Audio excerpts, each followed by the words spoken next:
Welcome to wishful ಅಡುಗೆ ಮನೆ. ನೋಡಿ, ಇವತ್ತು ನಾನಿಲ್ಲಿ 4 ಕಪ್ ಆಗುವಷ್ಟು ಅಕ್ಕಿನ ತಗೊಳ್ತಾ ಇದ್ದೀನಿ. ನಾನಿಲ್ಲಿ ಸೊಸೈಟಿ ಅಕ್ಕಿನೇ ತಗೊಂಡಿದ್ದೀನಿ.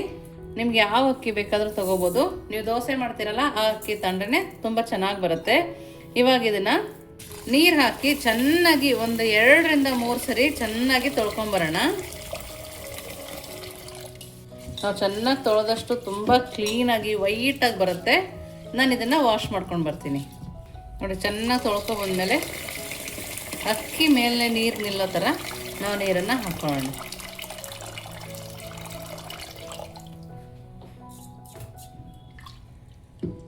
ನೋಡಿ, ಇಷ್ಟು ನೀರು ಹಾಕಿದರೆ ಸಾಕಾಗತ್ತೆ. ನೋಡಿ, ಇವಾಗ ಲಿಡ್ ಕ್ಲೋಸ್ ಮಾಡೋಣ. ಇದನ್ನು ಬೆಳಗ್ಗೆ ನೆನೆಸಿದ್ದೀನಿ, ರಾತ್ರಿ ಒಂದ್ಸರಿ ನೀರನ್ನು ಚೇಂಜ್ ಮಾಡ್ಕೊಳ್ಳೋಣ. ನೋಡಿ, ಇವಾಗ ಈ ಅಕ್ಕಿ ನಾವು ನೈಟಕ್ಕೆ ನೆನೆಸಿದ್ದೀವಲ್ಲ, ತುಂಬಾ ಚೆನ್ನಾಗಿ ನೆಂದಿದೆ. 2 ನೀರು ಚೇಂಜ್ ಮಾಡಿದಲ್ಲ ಪ್ರತಿಭಾ? 2 ನೀರು ಚೇಂಜ್ ಮಾಡಬೇಕು. ಬೆಳಗ್ಗೆ ಎದ್ದಂಗೆ ಒಮ್ಮೆ ಚೇಂಜ್ ಮಾಡಿಬಿಟ್ಟು ಮತ್ತೊಂದು ಸರ್ತಿ ನಾವು ಇದನ್ನ ಚೇಂಜ್ ಮಾಡ್ಕೋಬೇಕು ನೀರನ್ನ. ಸೊ ಇವಾಗ ನೋಡಿ, ನೀವು ಒಂದೊಂದು ಸರ್ತಿ ಇಲ್ಲ ನಿಮ್ಮ ಹತ್ರ ಮಿಸ್ ಆಗಿದೆ, ನೆಕ್ಸ್ಟ್ ಡೇ ಮಾಡೋಕ್ಕಾಗಲ್ಲ ಅಂದ್ರೂ ಇನ್ನೊಂದು ದಿವಸ ನೀವು ನೆನೆಸ್ಬಹುದು. ಬಟ್ ನೆನೆಸ್ಬಿಟ್ಟು ಫ್ರಿಜ್ಜಿಗೆ ಇಟ್ಬೇಡಿ, ಆಚೆನೆ ಇಡಿ. ಹುಳಿ ಬಂದಷ್ಟು ಚೆನ್ನಾಗಿರುತ್ತೆ, ತುಂಬಾ ಚೆನ್ನಾಗಿ ಬರುತ್ತೆ. ನೋಡಿ, ಇವಾಗ ಏನ್ ಮಾಡೋಣ ಅಂದ್ರೆ ಇದು ಇನ್ನೊಂದು ಸರ್ತಿ ತೊಳ್ಕೊಂಡು ಬರೋಣ. ನೋಡಿ, ಇದನ್ನ ಒಂದ್ಸರ್ತಿ ಚೆನ್ನಾಗಿ ನೀರಿರೋದನ್ನ ಹಾಕೊಂಡು ತೊಳ್ಕೊಂಡು ಬಂದಿರೋದು. ಸೊ ಒಂದ್ಸರ್ತಿ ತೊಳ್ಕೊಂಡು ಬಂದ ನಂತರ ಇವಾಗ ಸ್ವಲ್ಪ ಅಕ್ಕಿನ ತಗೊಂಡ್ಬಿಟ್ಟು ಈ ತರ ಮಿಕ್ಸಿ ಜಾರಿಗೆ ಹಾಕೊಳ್ಳೋಣ. ಇವಾಗ ಸ್ವಲ್ಪ ನೀರ್ ಹಾಕ್ಬಿಟ್ಟು ನಾವು ದೋಸೆಗೆ ರುಬ್ಕೊಂಡ್ ಬರ್ತೀವಲ್ಲ ಆಶಾ, ಸಣ್ಣದಾಗಿ. ಸೊ ಸೇಮ್ ದೋಸೆಗೆ ಹೆಂಗ್ ಹಿಟ್ಟನ್ನು ರುಬ್ತೀವಿ ಅದೇ ತರ ರುಬ್ಕೊಂಡ್ ಬರೋಣ. ನೋಡಿ, ಇವಾಗ ಇಷ್ಟು ಸಣ್ಣಗೆ ರುಬ್ಕೊಂಡ್ಬಂದಿದ್ದೀನಿ. ಇಷ್ಟೇ ತೆಳುವಾಗಿದೆ ನೋಡಿ. ಈ ಥರ ನಾವೆಲ್ಲದನ್ನು ರುಬ್ಕೊಂಬರ್ಬೇಕು. ಇವಾಗ ಇದನ್ನು ಈ ಪಾತ್ರೆ ಒಳಗಡೆ ಹಾಕೋಣ. ನೋಡ್ತಾ ಇದ್ದೀರಲ್ಲ, ಹದ ಈ ಹದದಲ್ಲೇ ಇದೆ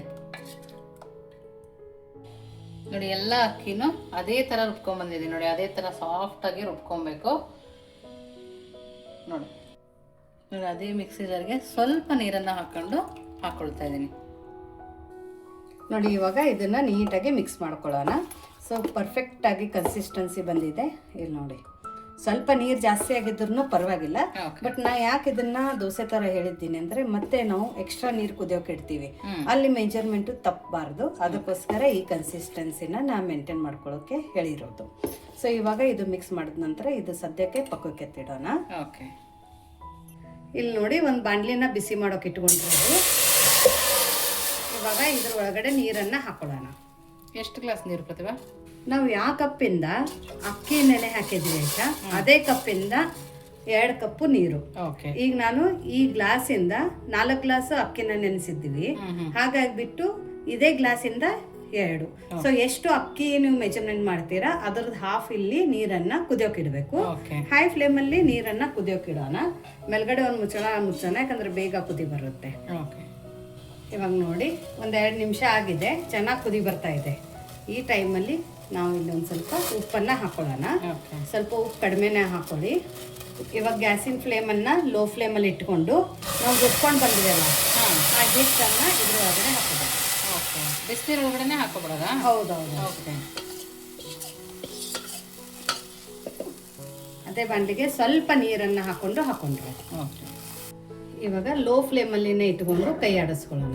ತಳ ಹತ್ತುತ್ತೆ, ಕೇರ್ಫುಲ್ ಆಗಿ ಮಾಡ್ಕೊಳ್ಳಿ. ಯಾಕಂದ್ರೆ ಇದು ಇವಾಗ ಬಿಕ್ಕೊಳಕ್ ಸ್ಟಾರ್ಟ್ ಆಗುತ್ತೆ, ಗಟ್ಟಿ ಆಗೋಕ್ ಶುರು ಆಗುತ್ತೆ. ಸೊ ಕೈ ಬಿಡದೆ ಇದನ್ನ ಇದೇ ತರ ಆಡಿಸ್ತಾ ಇರಬೇಕು. ಫ್ಲೇಮನ್ನ ನಾನು ಲೋ ಫ್ಲೇಮಲ್ಲಿನೇ ಇಟ್ಕೊಂಡಿರೋದು, ಗಂಟಾಗಬಾರ್ದು. ನೋಡಿ, ಒಂದ್ಸರ್ತಿ ಮಿಕ್ಸ್ ಮಾಡೋದ್ ನಂತರ ಫ್ಲೇಮನ್ನ ಮೀಡಿಯಂ ಫ್ಲೇಮಲ್ಲಿ ಇಟ್ಕೊಳ್ಳೋಣ. ಆಮೇಲೆ ಇದೇ ತರ ಮಿಕ್ಸ್ ಮಾಡ್ಕೊತ ಹೋಗೋಣ. ಇಲ್ಲಿ ನೋಡಿ, ಇವಾಗ ಗಟ್ಟಿ ಹಾಕೋತ್ ಬಂದಾಗ ಹಿಂಗಾಗತ್ತೆ. ಸೊ ಅಂತೂ ನಾವು ಆದಷ್ಟು ಈ ಥರ ಹೊಡಿತಾ ಮಿಕ್ಸ್ ಮಾಡ್ಕೊಳ್ಳೋಣ ಗಂಟನ್ನು. ಎಲ್ಲ ಕಡೆ ನೀಟಾಗಿ ಕೈ ಆಡಿಸ್ಕೊಳ್ಳಿ. ಇನ್ನು ಯಾರು ನೀವು ನಮ್ಮದು ವಾಟ್ಸಪ್ ಗ್ರೂಪನ್ನು ಜಾಯಿನ್ ಆಗಿಲ್ಲ ಅಂದರೆ, ವಿಶ್ಫುಲ್ ಅಡುಗೆ ಮನೆ ವಾಟ್ಸಪ್ ಗ್ರೂಪ್ ಲಿಂಕನ್ನು ಡಿಸ್ಕ್ರಿಪ್ಷನ್ ಬಾಕ್ಸಲ್ಲಿ ಕೊಟ್ಟಿದ್ದೀವಿ. ಆ ಲಿಂಕ್ ಮೇಲೆ ಕ್ಲಿಕ್ ಮಾಡಿದರೆ ಸಾಕು, ನೀವು ನಮ್ಮ ಜೊತೆ ಕನೆಕ್ಟ್ ಆಗ್ತೀರಾ.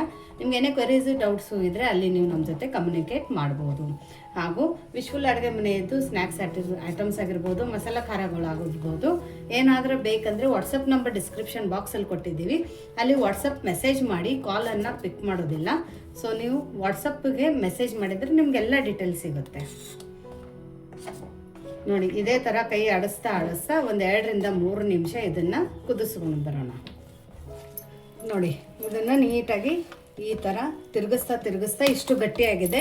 ಫ್ಲೇಮನ್ನು ಫುಲ್ ಲೋ ಫ್ಲೇಮಲ್ಲಿನೇ ಇಟ್ಕೋಬೇಕು, ಇಲ್ಲಾಂದರೆ ತಳ ಹೊತ್ತುತ್ತೆ. ಇವಾಗ ಇಷ್ಟು ಗಟ್ಟಿಯಾಗಿದೆ, ಹಿಟ್ಟಿನ ಕುದ್ದಿಲ್ಲ ಆಶಾ. ಹಾಗಾಗಿ ಏನು ಮಾಡ್ಬೇಕಂದ್ರೆ 2 ಗ್ಲಾಸ್ ಅಷ್ಟು ನೀರನ್ನು ಪಕ್ಕಕ್ಕೆ ಕುದಿಯೋಕೆ ಇಟ್ಕೊಂಡಿರೋದು. ಸೊ ಅದ್ರೊಳಗಡೆದು ಸ್ವಲ್ಪ ನೀರನ್ನು ಈ ಥರ ಹಾಕೊಂಡ್ಬಿಟ್ಟು ಇಲ್ಲಿ ನಾವು ಹಿಟ್ಟನ್ನು ಕುದಿಸ್ಕೋಬೇಕು. ಅದಕ್ಕೆ ಒಂದೇ ಸರ್ತಿಗೆ ಜಾಸ್ತಿ ಹಾಕೋಬಾರ್ದು, ಯಾಕಂದರೆ ಅಕ್ಕಿ ಕೂಡ ಒಂದೊಂದು ಸರ್ತಿ ಕಡಿಮೆ ನೀರು ತಗೊಳುತ್ತೆ ಅಥವಾ ಜಾಸ್ತಿ ನೀರು ಕೂಡ ತಗೊಳುತ್ತೆ. ಅಕ್ಕಿ ಮೇಲೆ ಹೋಗುತ್ತೆ, ಅಕ್ಕಿ ಹೊಸದಿದೆ ಹಳೇದಿದೆಯೋ ಅದ್ರ ಮೇಲೆ ಹೋಗುತ್ತೆ. ಸೊ ಇವಾಗ ಏನು ಕುದಿಯೋಕೆ ನೀರು ಇಟ್ಟಿದ್ದೀವಲ್ಲ ಅದೇ ನೀರನ್ನು ಈ ಥರ ಸ್ವಲ್ಪ ಅರ್ಧ ಲೋಟದಷ್ಟು ಹಾಕ್ಕೊಂಡು ಇಲ್ಲಿ ನಾವು ಇದೇ ಥರ ತಿರುಗಿಸ್ತಾ ಲೋ ಫ್ಲೇಮಲ್ಲಿ ಕೈ ಆಡಿಸ್ಕೊಳ್ಳೋಣ. ನೋಡಿ ಸ್ವಲ್ಪ ನೀರು ಹಾಕ್ಕೊಂಡು ಈ ಹಿಟ್ಟನ್ನು ನಾವು ಈ ಥರ ಮಾಡ್ಕೊಂಡಿರೋದು. ಯಾಕಂದರೆ ನಾವು ಹೆಂಗೆ ನೀರು ಹಾಕೋತ ಹೋಗ್ತೀವಿ ಹಂಗಂಗೆ ಹಿಟ್ಟನ್ನು ಬಿಕ್ಕೋತ ಹೋಗುತ್ತೆ, ಅಂದರೆ ಗಟ್ಟಿ ಆಗೋತ್ ಹೋಗುತ್ತೆ. ಸೊ ಹಾಗಾಗಿ ಪಕ್ಕಕ್ಕೆ ಬಿಸಿ ನೀರನ್ನು ಇಟ್ಕೊಂಡು ಸ್ವಲ್ಪ ನೀರನ್ನು ಹಾಕ್ತಾನೆ ಹಿಟ್ಟನ್ನು ನಾವು ಇಲ್ಲಿ ಈ ಥರ ಕುದಿಸ್ಕೋಬೇಕು. ಸೊ ಇಲ್ಲಿ ತನಕ ನಾನು 7 ಗ್ಲಾಸ್ ಅಷ್ಟು ನೀರನ್ನು ಹಾಕೊಂಡಿದ್ದೀನಿ. ಸ್ಟಾರ್ಟಿಂಗಲ್ಲಿ 2 ಗ್ಲಾಸು, ಆಮೇಲೆ 5 ಗ್ಲಾಸು. ಸೊ ಇನ್ನೂ 1-2 ಗ್ಲಾಸ್ ನೀರನ್ನು ಪಕ್ಕಕ್ಕೆ ಕುದಿಯೋಕೆ ಇಟ್ಕೊಂಡಿರೋದು. ನೀಡಿದ್ರೆ ಹಾಕೊಳ್ಳೋಣ. ನೋಡಿ ಈ ಥರ ಮಿಕ್ಸ್ ಮಾಡಿದ ನಂತರ ಇವಾಗ ಮೇಲ್ಗಡೆ ಮುಚ್ಚಳನ ಮುಚ್ಚಿಬಿಟ್ಟು ಫುಲ್ ಲೋ ಫ್ಲೇಮಲ್ಲಿ 1-2 ನಿಮಿಷ ಇದೇ ಥರ ಸ್ಟೀಮ್ ಮಾಡ್ಕೊಳ್ಳೋಣ. ಮಧ್ಯದಲ್ಲಿ ಕೈ ಆಡಿಸ್ಕೊಳ್ಳೋಣ, ಯಾಕಂದರೆ ತಳ ಹೊತ್ತುತ್ತೆ. ನೋಡಿ 5 ರಿಂದ 6 ನಿಮಿಷ ಮಧ್ಯದಲ್ಲಿ ಕೈ ಆಡಿಸ್ತಾ ಇದೇ ಥರ ಸ್ಟೀಮಲ್ಲಿನೇ ಬೇಯಿಸ್ಕೊಂಡು ಬಂದಿರೋದು. ಇವಾಗ ನೋಡಿ ಇದ್ರ ಮೇಲ್ಗಡೆದು ಕಲರು ಚೇಂಜ್ ಆಗಿದೆ. ಇವಾಗ ಹಿಟ್ಟು ಕುದ್ದಿದೆಯೋ ಇಲ್ಲೋ ಅಂತ ಹೆಂಗೆ ಗೊತ್ತು ಮಾಡೋದು ಅಂದರೆ ಕೈಗೆ ಒಂದು ಸ್ವಲ್ಪ ನೀರನ್ನು ಹಚ್ಕೊಂಡು ಹಿಂಗೆ ಒತ್ತಿಬಿಟ್ಟು ನೋಡಿ, ಕೈಗೆ ಅಂಟಂಗಿಲ್ಲಲ್ಲ ನೋಡಿ. ಸೊ ಅವಾಗ ಹಿಟ್ಟು ಕುದ್ದಿದೆ ಅಂತ, ಇಲ್ಲಾಂದ್ರೆ ಒಂದು ಸ್ವಲ್ಪ ತಿಂದ್ಬಿಟ್ಟು ಕೂಡ ನೋಡ್ಬೋದು. ಈ ಟೈಮಿಗೆ ಉಪ್ಪೆಲ್ಲ ಕಡಿಮೆ ಇದೆ ಅಂದರೆ ನೀವು ಉಪ್ಪನ್ನು ಹಾಕೊಂಡು ಮತ್ತೆ ಮಿಕ್ಸ್ ಮಾಡ್ಕೋಬಹುದು. ಇವಾಗ ಫ್ಲೇಮನ್ನು ಆಫ್ ಮಾಡ್ಕೊಳ್ಳೋಣ. ಫ್ಲೇಮನ್ನು ಆಫ್ ಮಾಡಿಕೊಂಡು ಅರ್ಧ ಸ್ಪೂನಷ್ಟು ಚಿಲ್ಲಿ ಫ್ಲೇಕ್ಸನ್ನು ಹಾಕೊಳ್ಳೋಣ. 2 ರಿಂದ 3 ಸ್ಪೂನಷ್ಟು ಬಿಳಿ ಎಳ್ಳನ್ನು ಹಾಕೊಳ್ಳೋಣ. ಬೇಕಂದರೆ ಕಪ್ಪೆಳ್ಳು ಕೂಡ ಹಾಕೋಬಹುದು. 1 ಸ್ಪೂನಷ್ಟು ಜೀರಿಗೆ ಹಾಕೊಳ್ಳೋಣ, ಯಾಕಂದರೆ ತಿನ್ನಬೇಕಾದ್ರೆ ಕ್ರಂಚಿಯಾಗಿ ಬಾಯಲ್ಲಿ ತುಂಬ ಚೆನ್ನಾಗಿ ಸಿಗುತ್ತೆ ಅಂತ. ಇವಾಗ ಇದನ್ನು ನೀಟಾಗಿ ಮಿಕ್ಸ್ ಮಾಡ್ಕೊಳ್ಳೋಣ. ಒಬ್ರು ಇದೆಲ್ಲ ನೀರಿಗೆ ಹಾಕ್ತಾರೆ, ಸೊ ಅವಾಗ ಮತ್ತೆ ಕಲರ್ ಚೇಂಜ್ ಆಗುತ್ತೆ ಹಿಟ್ಟಿಂದು. ಹೌದು ನೋಡಿ, ಇವಾಗ ಇದನ್ನು ನೀಟಾಗಿ ಈ ಥರ ಮಿಕ್ಸ್ ಮಾಡ್ಕೊಳ್ಳೋಣ. ಇದೆಲ್ಲ ಇವಾಗ ನೀಟಾಗಿ ಮಿಕ್ಸ್ ಆಗಿದೆ. ಮೇಲ್ಗಡೆ ಮುಚ್ಚಿಬಿಟ್ಟು ಇದನ್ನು ನಾವು ತಗೊಂಡೋಗೋಣ. ನೋಡಿ ಇವಾಗ ಈ ಪಾತ್ರೆನ ಬಿಸಿಲಿಗೆ ಎತ್ಕೊಂಡು ಬಂದಿರೋದು. ಸೊ ಚೆನ್ನಾಗಿ ಸ್ಟೀಮ್ ಆಗಿದೆ. ಬೇಗ ಹಾಕೋಬೇಕು ಬಿಸಿ ಇದ್ರಲ್ಲಿನೇ. ಸೊ ಬಿಸಿದ ಹಿಂಗೆ ಕೈ ಹಾಕಿದ್ರೆ ಅಂಟುತ್ತೆ. ಹಾಗಾಗಿ ಒಂದು ಬಟ್ಲಲ್ಲಿ ನೀರನ್ನು ತಗೊಂಡು ನೀರಲ್ಲಿ ಕೈನ ಎದ್ಬಿಟ್ಟು ಈ ಥರ ತಗೊಂಡು ಇಲ್ಲಿ ಕೆಳಗಡೆ ಈ ಥರ ಸೆಂಡಿಗೆ ಹಾಕೋತ ಹೋಗ್ಬೇಕು. ಈ ಥರ ನೋಡಿ ಸೆಂಡಿಗೆ ಬಿಡ್ತಾ ಹೋಗಬೇಕು ಮಾಡಿ. ಪ್ರತಿ ಸಲ ಒಂದು ಸ್ವಲ್ಪ ಕೈಗೆ ನೀರನ್ನು ಹಚ್ಚಿ ಬಿಡೋಣ ಅಂತ. ಇದನ್ನು ನಾವು ಬಿಸಿಲಲ್ಲಿನೇ ಹಾಕೋಬೇಕು, ಇಲ್ಲಾಂದ್ರೆ ಕರಿ ಹೊಡೆಯುತ್ತೆ. ನಿಮಗೆ ಎಷ್ಟು ಸೈಜ್ ಬೇಕು ಆ ಸೈಜಲ್ಲಿ ಹಾಕೋಬೋದು. ಜಸ್ಟ್ ಈ ಥರ ಬಿಟ್ಕೋತ ಹೋಗ್ಬೇಕು ಅಷ್ಟೇ. ನಾವೆಲ್ಲದನ್ನು ಮಾಡ್ಕೊಬರೋಣ ಪ್ರತಿಭಾ. ಹೌದು ನೋಡಿ, ಎಲ್ಲ ಸೆಂಡಿಗೆನೂ ಇದೇ ಥರ ಬಿಸಿಲಲ್ಲಿ ಒಣಗಿಸ್ಕೊಂಡು ತಗೊಂಡೋಗೋಣ. ಇದೊಂದು 2 ದಿವಸ ಆದರೆ ಇದನ್ನು ನೀಟಾಗಿ ನಾವು ಬಿಸಿಲಲ್ಲಿ ಒಣಗಿಸ್ಕೋಬೇಕು. ಇಲ್ಲಿ ನೀವು ನೋಡಿದ್ದೀರಾ ಎಷ್ಟು ಚೆನ್ನಾಗಿ ಬಂದಿದೆ ಇದ್ರ ಟೆಕ್ಚರ್ ಅಂತ. ನೋಡಿ ಇದೇ ಥರ ಹಾಕೋಬೇಕು ಸೆಂಡಿಗೆನ. ಸೊ ಇವಾಗ 2 ದಿವಸದ ನಂತರ ಈ ಸೆಂಡಿಗೆ ಯಾವ ಥರ ಬರುತ್ತೆ ಅಂತ ನೋಡೋಣ. ಓಕೆ ಪ್ರತಿಭಾ.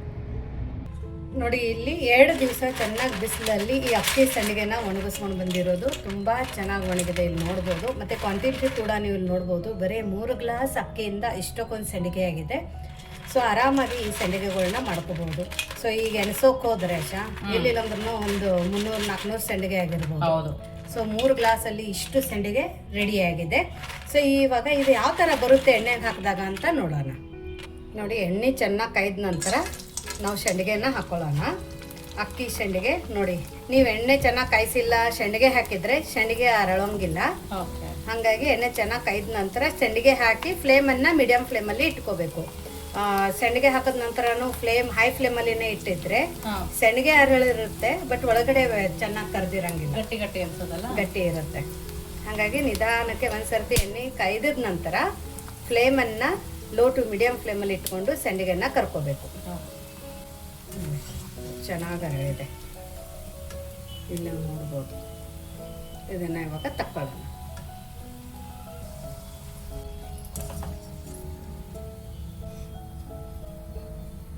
ನೋಡಿ, ಬಿಸಿ ಬಿಸಿ ಸಂಡಿಗೆ ಕರೆದು ರೆಡಿಯಾಗಿದೆ. ಅನ್ನ ಸಾಂಬಾರು ಮುದ್ದೆ ಜೊತೆ ಅನ್ನ ರಸಮ್ ಜೊತೆ ಹೇಳಿ ಮಾಡಿಸಿರೋಂಥ ಕಾಂಬಿನೇಷನು ನೋಡಿದ್ರೆ ಬಾಯಲ್ಲಿ ನೀರು ಬರುತ್ತೆ, ಅಷ್ಟು ಫಳ್ಳು ಇದು ಅಕ್ಕಿ ಸಂಡಿಗೆ. ಇಲ್ಲಿ ನೋಡಿ, ಸ್ವಲ್ಪನೂ ಕೂಡ ಒಳಗಡೆ ಗಟ್ಟಿ ಉಳಿದಿಲ್ಲ. ನೀವು ಚೆನ್ನಾಗಿ ಬಿಸಿಲಲ್ಲಿ ಇದನ್ನು ಒಣಗಿಸ್ಕೋಬೇಕು. ಇಲ್ಲಿ ನೀವು ನೋಡ್ಬೋದು, ಕಲರು ಕೂಡ ಕರಿಯಾಗಿಲ್ಲ, ಅಷ್ಟು ಚೆನ್ನಾಗಾಗಿದೆ. ಮತ್ತು ಎಣ್ಣೆ ಕೂಡ ಎಳ್ಕೊಂಡಿಲ್ಲ. ತುಂಬ ಚೆನ್ನಾಗಿ ಇಲ್ಲಿ ಕಲರ್ ಕಾಣಿಸ್ತಾ ಇದೆ, ಫಸ್ಟ್ ಕ್ಲಾಸಾಗಿ ಆಗಿದೆ. ಇನ್ನೊಂದು ನೋಡಿ, ಇಲ್ಲಿ ನೋಡಿ ಎಷ್ಟು ಚೆನ್ನಾಗಿ ಬಂದಿದ್ದಾವೆ ಈ ಸಂಡಿಗೆಗಳು ಅಂತ. ಸೊ ಈ ರೆಸಿಪಿ ಕೂಡ ನೀವು ಟ್ರೈ ಮಾಡೋದನ್ನು ಮರಿಬೇಡಿ. ನಿಮ್ಗೆ ಬರೋಂಗಿಲ್ಲ ಅಂದ್ರೂ ಟ್ರೈ ಮಾಡಿ, ಒಂದೇ ಗ್ಲಾಸ್ ಅಕ್ಕಿನ ನೆನೆಸ್ಬಿಟ್ಟು ಟ್ರೈ ಮಾಡಿ, ಅಷ್ಟು ಚೆನ್ನಾಗಿ ರೆಸಿಪಿ ಬರುತ್ತೆ. ನಿಮ್ಮ ರೆಸಿಪಿ ಫೇಲ್ ಆಗೋಕ್ಕೆ ಚಾನ್ಸೇ ಇಲ್ಲ. ಇದನ್ನು ಮಾತ್ರ ನೀವು ಒಂದು ಸರ್ತಿ ಅನ್ನ ರಸಮ ಅನ್ನ ಸಾಂಬಾರು ಜೊತೆ ನೆನೆಸ್ಕೊಳಕ್ಕೆ ಹಾಕೊಂಡಿದ್ರೆ ನೀವು ಇದು ಇಲ್ಲದೇ ಊಟ ಮಾಡೋಂಗಿಲ್ಲ, ಅಷ್ಟು ಸಖತ್ತಾಗಿ ಇದ್ರದ್ದು ರುಚಿ ಕೊಡುತ್ತೆ, ಮತ್ತು ಊಟದ ರುಚಿ ಕೂಡ ಡಬಲ್ ಮಾಡುತ್ತೆ.